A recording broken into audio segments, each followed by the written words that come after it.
കുട്ടമ്പുഴ വനത്തിൽ കാണാതായ സ്ത്രീകളെ ഇനിയും കണ്ടെത്താൻ കഴിഞ്ഞിട്ടില്ല. ഇവർക്കായി രാത്രിയിലും തിരച്ചിൽ തുടർന്നിരുന്നു. മായ ജയൻ, ഡാർലി, പാറുക്കുട്ടി എന്നിവരാണ് വനത്തിൽ കുടുങ്ങിയത്. കാട്ടിലേക്ക് പോയ പശുവിനെ തിരഞ്ഞാണ് കഴിഞ്ഞ ദിവസം സ്ത്രീകൾ കാട്ടിലേക്ക് പോയത്. എവിടെയാണ് സ്ത്രീകൾ ഉള്ളതെന്ന് ഇതുവരെയും സ്ഥിരീകരിക്കാൻ കഴിഞ്ഞിട്ടില്ല.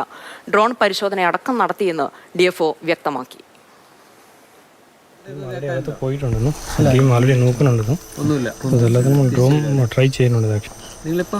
കിട്ടെങ്കിൽ ഇതിനെ ഒരു ഇൻഫർമേഷൻ ഗ്രൗണ്ട് ആൾക്കാർക്ക് കൊടുക്കാൻ വേണ്ടിയാണ് ട്രൈ ചെയ്യുന്നത്. ഇപ്പോൾ ഒന്നും ആയിട്ടില്ല.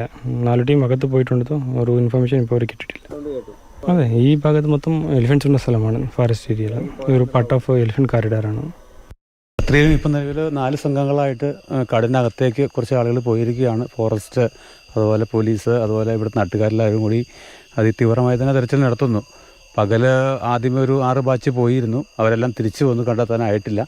വീണ്ടും 4 ബാച്ചുകളായിട്ട് തിരിഞ്ഞ് കാടിനകത്തേക്ക് പോയിരിക്കുകയാണ്. ഉച്ചയ്ക്ക് ഏതാണ്ട് 2 മണിക്ക് ശേഷമാണ് ഇവർ കാട്ടിലോട്ട് പോയത്.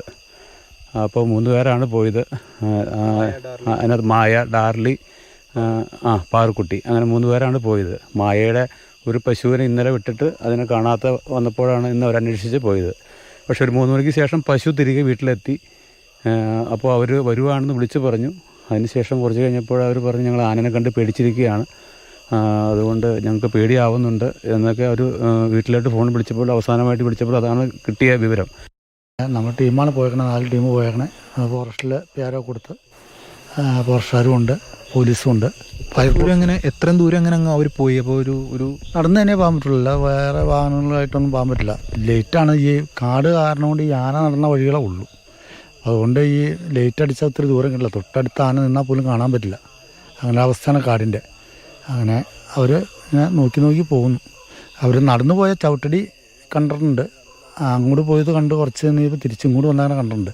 അപ്പോൾ ആനയെ കണ്ട് ഞങ്ങൾ ഇങ്ങനെ ഇന്ന സ്ഥലത്തൊരു കുളമുണ്ട്, അവിടെയാണെന്ന് പറഞ്ഞ് നിൽക്കണമെന്നും പറഞ്ഞ് വിളിച്ചായിരുന്നു. കുളത്തിനടുത്ത് പോയി നോക്കിയിരുന്നോ? അപ്പോൾ അവിടെയാണ് ഇപ്പോൾ തിരച്ചിൽ മൊത്തം നടക്കണേ. അതോടനുബന്ധിച്ച് അവർ താഴേക്ക് ഇറങ്ങുമെന്ന് പറഞ്ഞു. താഴെ ഭാഗമൊക്കെയാണ് നോക്കണത്. വനത്തെ പറ്റി അറിയാവുന്ന ആളുകളാണ് പോയിരിക്കുന്നത്, നാട്ടുകാർ. രാഗിൻ ചേരുന്നുണ്ട് കൂടുതൽ വിവരങ്ങളുമായി. രാഗിൻ, ഇപ്പോൾ ഡ്രോൺ പരിശോധന വരെ നടത്തി, പക്ഷേ ഇവർ എവിടെയാണ് ഉള്ളത്, വനത്തിൽ എവിടെയാണ് ഉള്ളത് എന്നുള്ളത് സ്ഥിരീകരിക്കാൻ പോലും കഴിഞ്ഞിട്ടില്ല. വെളിച്ചക്കുറവൊക്കെ ഇതുവരെ ഒരു പ്രതിസന്ധിയായിട്ട് ഉണ്ടായിരുന്നു. പക്ഷേ ഇപ്പോൾ നേരം പുലരുന്നു. അപ്പോൾ കൂടുതൽ പ്രതീക്ഷ ഉണ്ട് ഈ തിരച്ചിൽ ഒരു കാര്യക്ഷമമായിട്ട് മുന്നോട്ട് കൊണ്ടുപോകാൻ കഴിയുമെന്ന്? കാടരിച്ചു പിറക്കിയുള്ള തെരച്ചിലാണ് നടന്നുകൊണ്ടിരിക്കുന്നത്. രാത്രിയിലും ടീമുകൾ അവിടെ ഉണ്ടായിരുന്നു. ഡ്രോൺ പരിശോധന ഉൾപ്പെടെയുള്ള കാര്യങ്ങളാണ് DFOയുടെ നേതൃത്വത്തിൽ നടത്തിയിരുന്നത്. അതോടൊപ്പം തന്നെ മറ്റു പലതരത്തിലുള്ള നാട്ടുകാർ ഉൾപ്പെടെ നേതൃത്വത്തിലുള്ള പരിശോധനകളും ഉണ്ടായിരുന്നു. ഇത് കാണാതെ പോയിട്ടുള്ള മായയുടെ വീടാണ്. ഇവിടുത്തെ പശുവിനെയാണ് കഴിഞ്ഞ ദിവസം കാട്ടിൽ പോയതായി മനസ്സിലാക്കി. അങ്ങനെയാണ് ഈ മായ, അതോടൊപ്പം തന്നെ ഡാർലി, കൂടാതെ പാറുക്കുട്ടി എന്നിവർ അവിടേക്ക് പോയത്. പക്ഷേ അതിനുശേഷം പിന്നീട് മടങ്ങി വന്നിട്ടില്ല. പശു തിരികെ എത്തുകയും ചെയ്തിരുന്നു.